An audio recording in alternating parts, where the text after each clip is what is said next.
This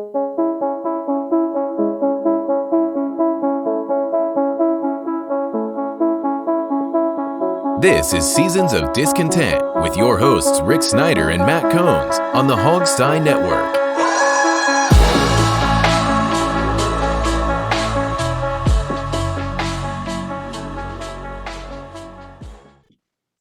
Welcome to Seasons of Discontent, Season 5, Episode 19, brought to you by Rick Snyder's Washington across social media. And I'm Rick Snyder. And I'm Matt.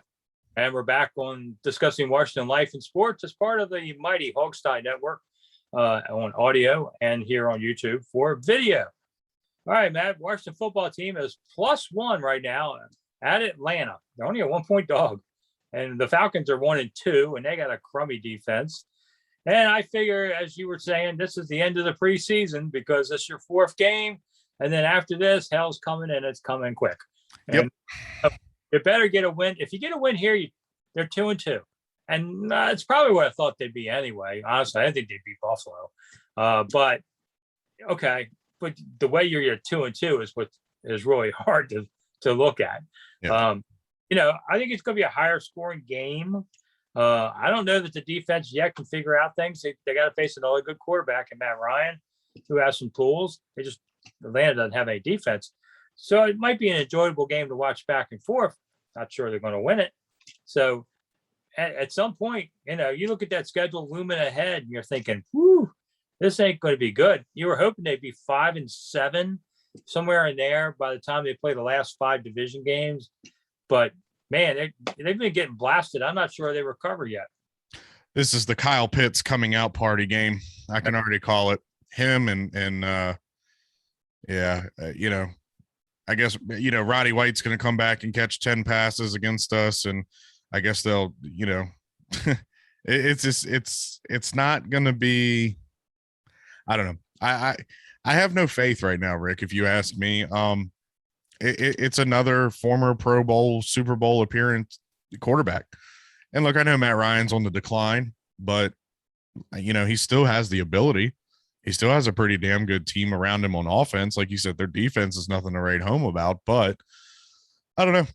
Like I said, I expect a big day for Kyle Pitts, and this team's history with tight ends. But, I do have one question for you, Rick, and I should have brought this up on the previous show, but how much would you have liked to have had Matthew Stafford at this point? Remember everybody saying, oh, we don't want Stafford. He's old. You need to go out and draft somebody. And, oh, he's washed up. He's been playing for the Lions. He's trash. Yeah, what did he do yesterday? Went out there and beat the defending Super Bowl champions and the team that's could possibly repeat and made them look bad too. Matt Stafford might be the happiest man in the NFL right now. Got out of that jail in Detroit. Now he can play with a real team, with a real coach. Let me ask you this. Looking back on the, we'll say the post-Gibbs 1.0 era between Norv and, I guess it's more of the Shanahan tree, I guess you could call it. But of all the guys that have left, is McVay the biggest loss that this team ever took? Because, look, you weren't going to fire Jay. Jay was what 1 or 2 years into his deal. Things were going pretty good so far. You weren't going to fire Jay to hire McVay. I understand that. But if you could have blocked him from interviewing for this job and, kind of made him a McDaniels deal like he's got up in New England where, hey, you stay under me for a couple of years and you're going to get this job when I'm done type thing.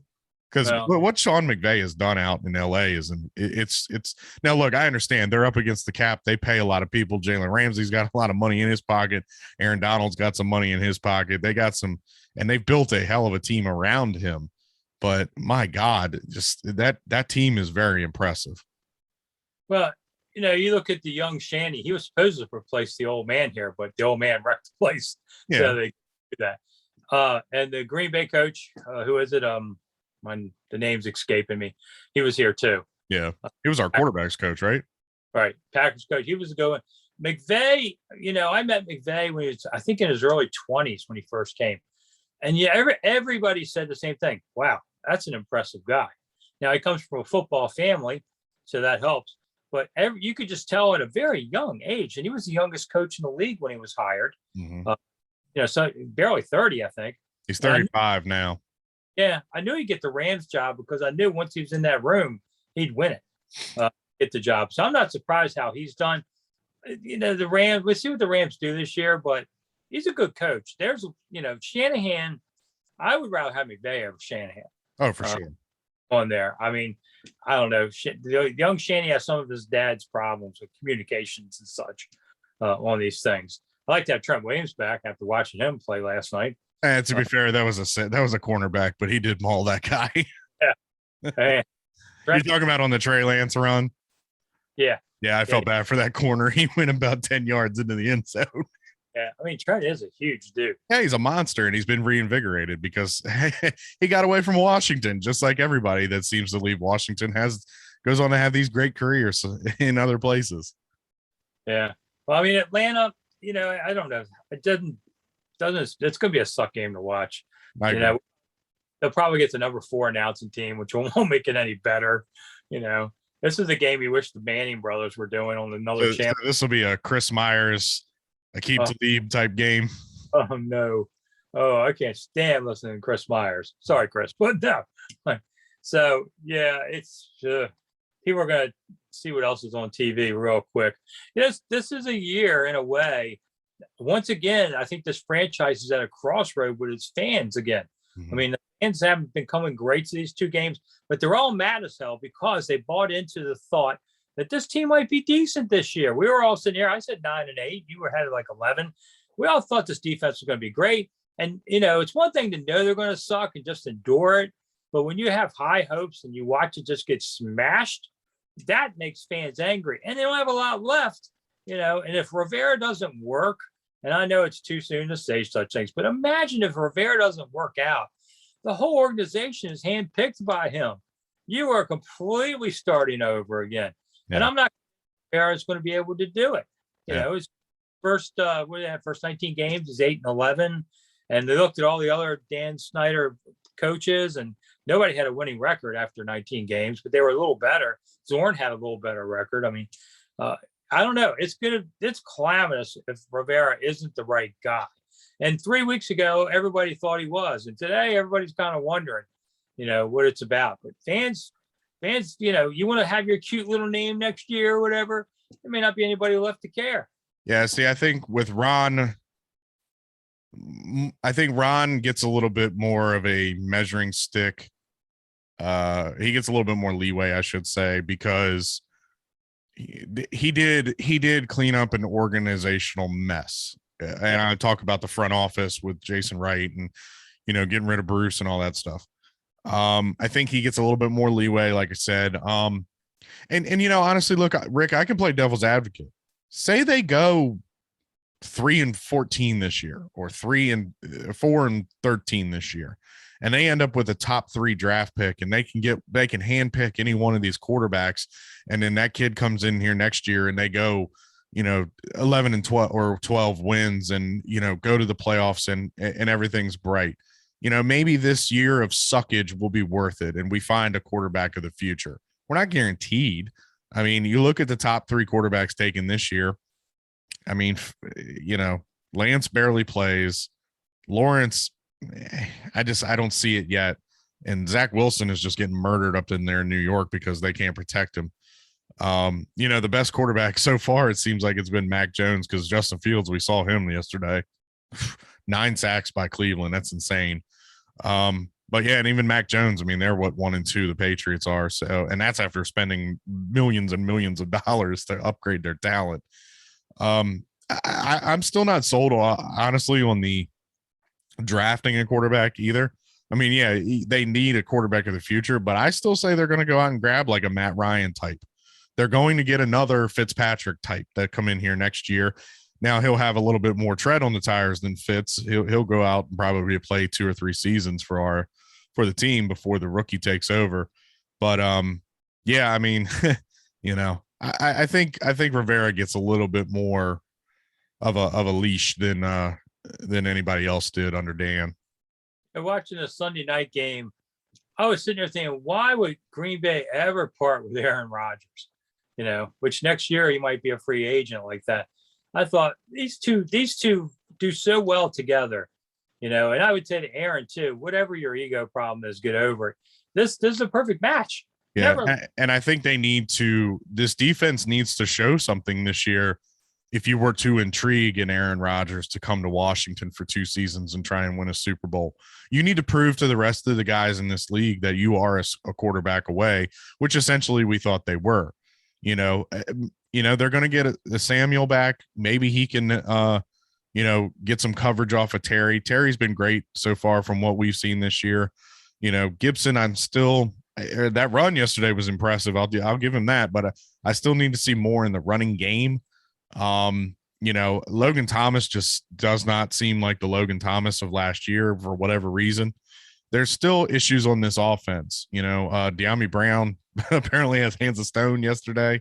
There's a couple things they need to work on this offense, but they need for the rest of the season, if you're going to be mediocre to bad as far as record and losses and stuff like that, you need to prove to an Aaron Rodgers, to a Matt Ryan, to a guy like that that's going to be available next year to say, hey, this is an enticing gig. We are a quarterback away. Sign here.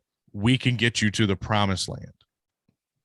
Yeah, I mean, because you look, this is the last soft game in a way for Washington. Mm-hmm. Murderers Row's coming up, baby. What's the schedule coming up after this? After the Falcons, you have the Saints, which are the Saints are kind of, I'd say 50-50. It depends on what Jameis shows up. Jameis shows up in week 1 and throws for 5 touchdowns against the Packers. We're in trouble. But the Jameis that showed up in week 2 and didn't perform very well, we may have a shot. Their defense is killer, and they still have Alvin Kamara. So that's probably a loss. You've got the Chiefs who are 1-2, but they're perennial Super Bowl contenders every year since Mahomes took over. So there you go. You have Aaron Rodgers and the Packers in Green Bay. You've got the Broncos who are a surprising 3-0.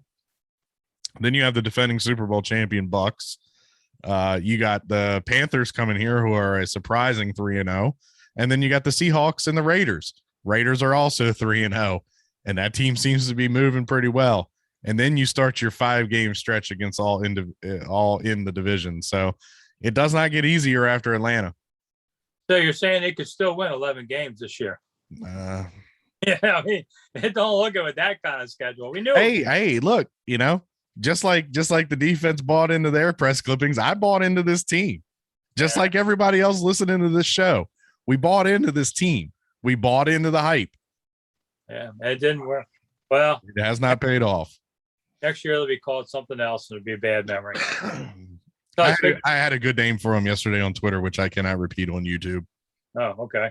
All right. So also, the Washington Nationals are ending their season in a few days.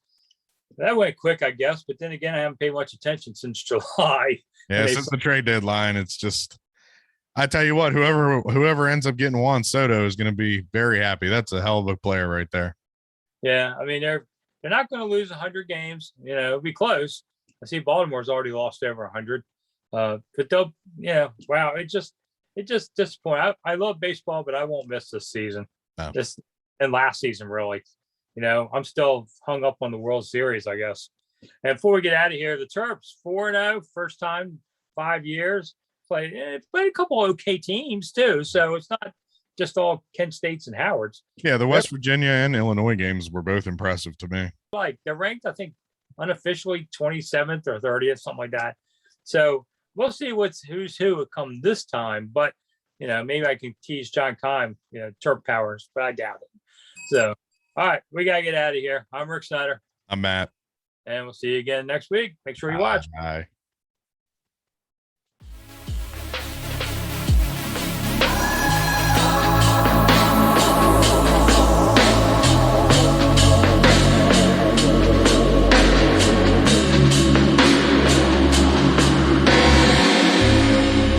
Thanks for listening to Seasons of Discontent on the Hogstye Network.